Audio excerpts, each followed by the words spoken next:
Hello there friends, this is Dota News. We're here to create the best Dota News channel ever. Here's what we cover in today's episode. OG are not the legends anymore. Faith Bian is a noob, MA is a genius, first day of BB Dacha, and much more. Without further ado, let's get straight to it.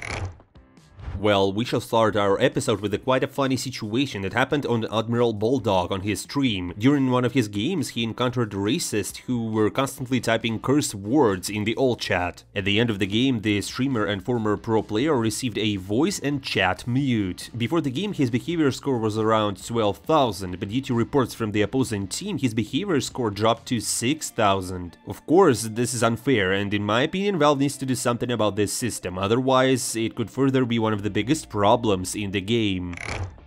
By the way, another Swedish player, Insania, proposed an interesting way to resolve conflicts between pro players. Specifically, he suggested organizing a tournament following UFC rules. Team Liquid's support came up with this solution after learning about the conflict between Saberlight and Toronto Tokyo. The players had a quarrel in a pub, and BB Team's support promised to teach Saberlight a lesson at the next LAN tournament. Of course, organizing a tournament based on UFC rules sounds absurd, but a few matches could definitely take place. For example, Quinn vs Ramses versus Duracio, and Saberlight versus Toronto Tokyo. It would be interesting to see who else could participate, maybe Poppy? Many pro players have talked about Poppy, the captain of Team Secret, who used to challenge anyone who disagreed with him to a fight. And probably Poppy would be the most dangerous opponent. By the way, we mentioned the conflict involving Ramses in this video and about the dark side of Team Secret in this. Maybe you should check them out if you haven't seen them yet.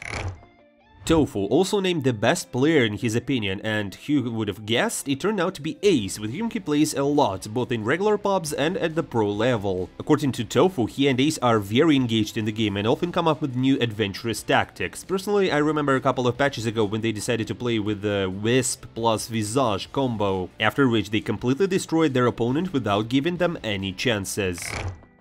Another renowned player who plays in a challenging role, Faith Bian, gave a short interview. In his interview, he talked about his current form, being invited to Azure, and why he didn't end up playing with Ame and Sinkyu. According to him, he currently plays like a noob, just picking meta heroes and doing whatever needs to be done. Faith Bian also mentioned that the boss of Azure seemed like a reliable person and treated him well. According to him, it was the only available option for him to return to the pro scene. The Chinese legend also mentioned that he would gladly play together with Ame and Sinkyu on the same team if it weren't for XXS. But you know what, guys, in my opinion, both teams exhibit a very high level of play currently. Of course, it would be great to see the former LGD lineup back together, but in that case, we probably wouldn't have as many strong Chinese teams now.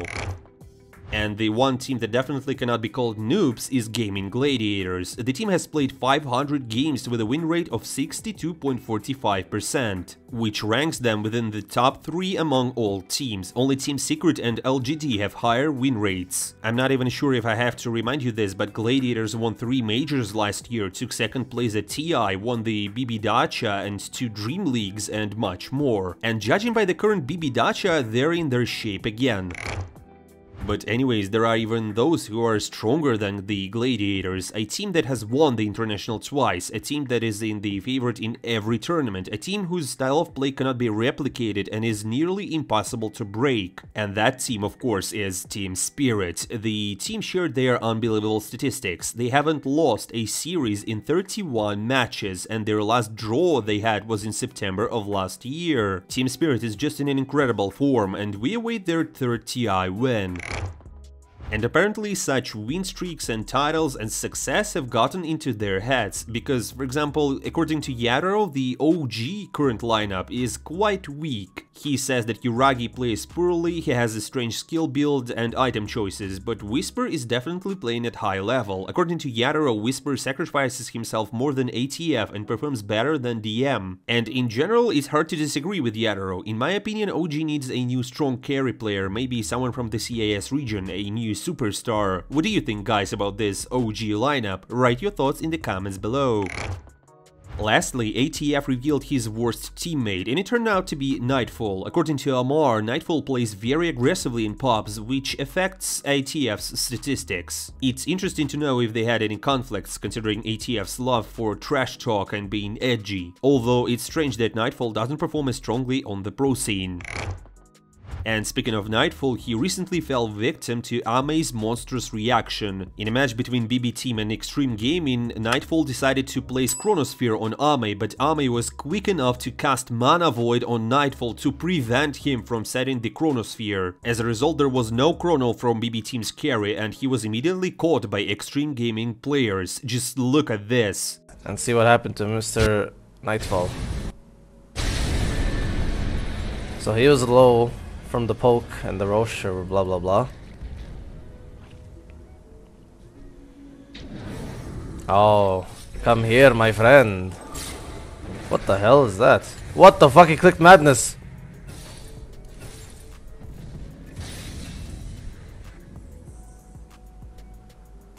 Wait, what? That Mana Void surprised me. What was that Mana Void about? He stopped the chrono with that. Oh my god, that's what happened, dude. He thought he chronoed into Madness, but this fucking Mana Void cancelled it? Is this real? Like, is this a real thing that was done or by accident? You know what I mean? Did you guys see that shit?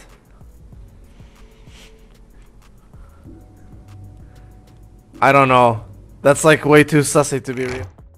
Anyways guys, let's get to the hottest part, the first BB Dacha matches. And the match between Xtreme Gaming and BB Team, the one that we mentioned before, was opening the game day. The first match of Ame being back to the pro stage. Let's see how it was. BB picked default for their team, as usual strong lanes to demolish their opponent on a giant advantage. Lately, of course, Nightfall and company didn't work like that. Usually in the mid-game they are blown out, but maybe with Miero they will succeed. Despite the advantage of BB Team, the game wasn't really intense. The Chinese team showed some incredible discipline. But thanks to GPK they take the early Roshan and build up their advantage. But because of the good macro game, Xtreme Gaming didn't let the Radiant find kills. The Chinese team was moving so greatly around the map, not even particularly trying to feed. And already on the second Roshan, Dire decided to take the game into their own hands. Подожди, Максим. Возможно, будет драка после Рошана. Магнус может зайти, Рошан падает, Арба на проверку, выкупается Феникс, пытается быстро убить Торонто Токио, Рошан в этот момент падает, Рошана добить! Добивает Рошана, Xtreme врывается, но, конечно, уже поздно. Меро отдает блокинг-бар, чтобы просто спокойно добить Рошана. Получится ли отсюда выйти, или придется какие-то трансферы ставить? Уходят игроки Бэтбум, прячутся кто где. Врыв! Посмотри, что Ами творит, Nightfall! Но это был сол. Xtreme Gaming is just like crazy. It's like non-contact battle. Every player knows his business. Well, after another lost fight, it was already clear that the chances of Nightfall with the team are less and less. Выйти, очень важно белке оставаться в тимфайте. Байбека не будет, у Ксинкью замедлили Магнуса, Пульверай сразу же Санрей, жгут XXS, поехал на Паразайтен, есть РП! И может добивать ГПК очень легко. ГПК в таверне, пытается выйти отсюда. The Chinese are outplaying them too much, even behind in terms of gold. They calmly take fights and lose a minimum of heroes. Just look how good the players of Xtreme Gaming are. Стрим сдадутся так просто, РП, Дримкойл остается, антимаг готов на полную, XM уже посматривает, что там, где, да как, ГПК, Дримкойл, ГПК ломает его быстро, врыв от XXS, РП по двоим! Просто... Это не просто по двоим. Бэтбум не оценили момент, что просто под сломанный Дримкойл Магнус может свободно ворваться и закрыть двоих, но это, конечно, грубейшая ошибка. Идея понятна. Ну и Миеро остается. After such bad moments, BB Team are just completely shambled, and Ame and his team take the first map. On the second map, BB Team didn't get to stand their lanes as cool, but they did manage to find a couple of nice frags. In fact, the Chinese team imposed such a slow pace of play that for the second map in a row, nobody can actively fight and impose a fast pace of play. But the Dire are playing slow for a reason. They're buying time for Ame to farm on his Naga. Looks like the carry of Xtreme Gaming just didn't go to any vacations or breaks. He was just so good, and the team followed. Just look at this. Ну, Xtreme могут подраться, врыв. Есть лассо, поехал Драгонайт. Как же тяжело будут по Т2 драться. Есть привязка, идеальная. Спасет ли это ГПК? ГПК больно. Выстрел еще один. ГПК уходит, Лина стан по двоим. Дарксира закрыли, Торонто Токио не уходит. Пока спасали ГПК, там просто сбили остальную команду. Ами пытается забить каким-то образом Найтфолла. Краешком цепляет за счет почки. Ликинсфера дропается, пошел Глейпнир. И нужно драться Найтфоллу каким-то образом. Но похоже, это невозможно. Well, and when Ame arrived to fight, BB had no chance to win. In the confrontation between Ame and Nightfall, Xtreme Gaming Scary wins by a large margin. Easy game for the Chinese team, and they get their first win on this tournament. Their next match will be against Team Spirit. It's gonna be a very legendary battle, Ame versus Yatoro. Despite the long break, the carry of Xtreme Gaming, Ame, put on an incredible performance, and Yatoro is of the same opinion. According to him, this is the most beautiful Naga he has ever seen. Another match of the day was the meeting between Gaming Gladiators and Team Liquid. They both had their opening matches and now it was their second to go. Last year, GG Open wiped their feet on Liquid in the Tour finals. In the last 12 matches, Liquid could win only 2 of them. The Gladiators are not a favorable opponent, but maybe this year Liquid will break the losing streak and defeat the Gladiators. But on the first map, Liquid decided just to do one mistake after another. They gave Anton his Alchemist and Quinn and Ace on their signature heroes. Only Roshan saved Liquid from total destruction. If they took it away, they wouldn't be able to push as hard and maybe even give up all their advantage. But the only hope for Liquid was to bird them. Чуть подальше. Да, он выживает, но 33-й уже будет без ультимейта.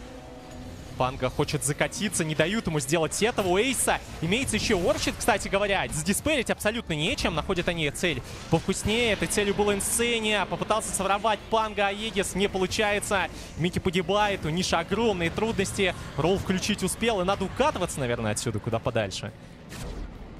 Ай, свап. Ну, очень грустная ситуация. Там шикарно просто Эйс нашел вот этого самого Пангалера, который уже хотел раскрутиться.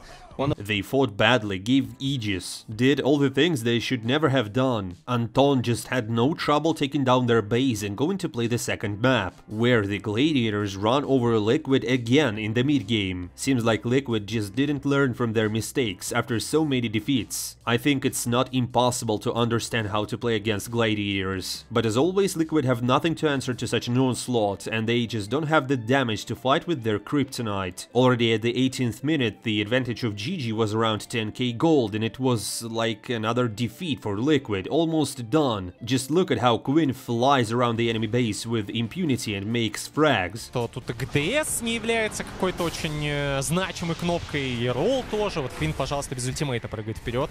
Ничего не опасаюсь. У него Аегис, кстати, не будем забывать. Да, 33-го подловили здесь. Погибает он без возможности. And yeah, GG by Liquid, and GG picks up their first win of the tournament.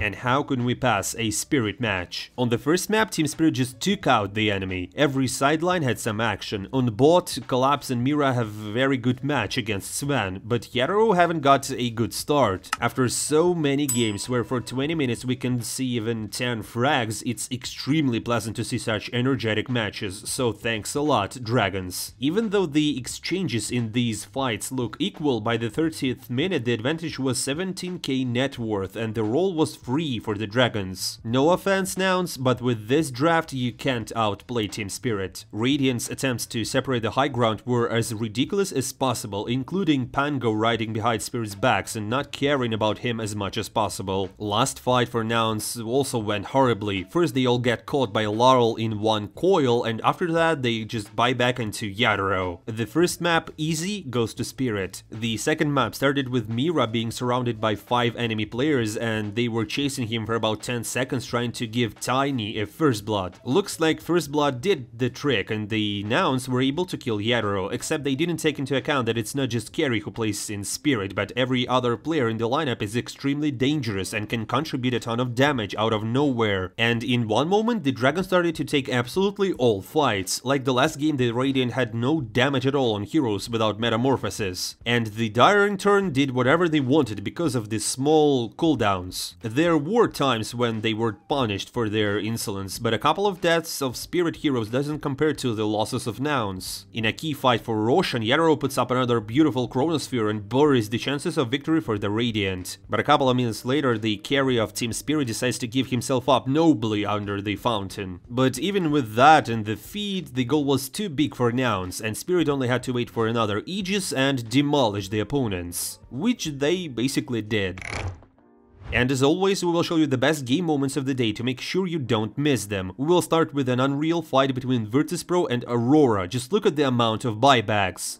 Which team will get the initiation? There it is, the lasso, but he got the BKB off, jabs on the backside, gets a great arena, does manage to bind this Undying up, and they get the kill. His tombstone was placed, doing a little bit of work. Great boat does come up, stun these guys for the moment, as the Undying's flying back to this great, but a great stun on the backside. Can't just say you, they've got the Kunkka as well. They're gonna buy back on some more, but the numbers are falling for the side of Aurora. Ollie in trouble, the Storm Spirit on no health and mana. Notice will tank him down, and here comes 23 Savage, his buyback. He's got, oh my god, Kiritich! Doing so much damage on the Morph. The next highlight is from Xtreme Gaming.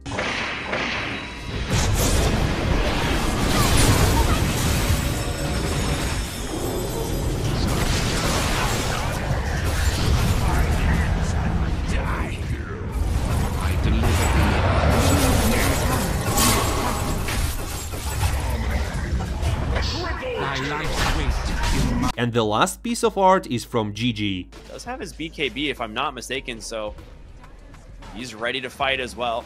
Quinn looking for an opening, gets a silence onto Nisha here behind the tower, and there goes Ace with his BKB looking for these heroes. Can he bring down this Pango in time, but saved from the Decrep. Well played from Boxy. The Age is going to get claimed by Quinn. He gets the Roche. Mickey just collapsed on the backside, and Nisha will finally be able to get that Rolling Thunder off, but it's just to run away, I think. As they will get more. It's going to be Boxy as well. Gaimin Gladiators cleaning up. No, the stun from Duraccio catches at the last second, and you will lose. Well, and guys, I'll tell you this, besides the main stage of BB Dacha, they will also be holding a tournament 1v1 solo mid, where 38 players from different teams will fight for the main prize of $100,000. It will be interesting to see how some players will show themselves on the mid lane. Maybe after the tournament Toronto-Tokyo will become a mid player again, who knows? Guys, are you excited for this kind of event? Write your thoughts in the comments below, because I honestly am. And don't forget that if you want to keep up with all the events of the world of Dota, just subscribe to my channel and don't forget to hit the notifying bell. And guys, that's all for today. Thank you for watching. Don't forget to leave your feedback in the comments below, because it's really important for me to improve by listening to you guys. Also hit that subscribe button to follow the best Dota 2 news channel. I'm not saying goodbye for a long time. See you soon.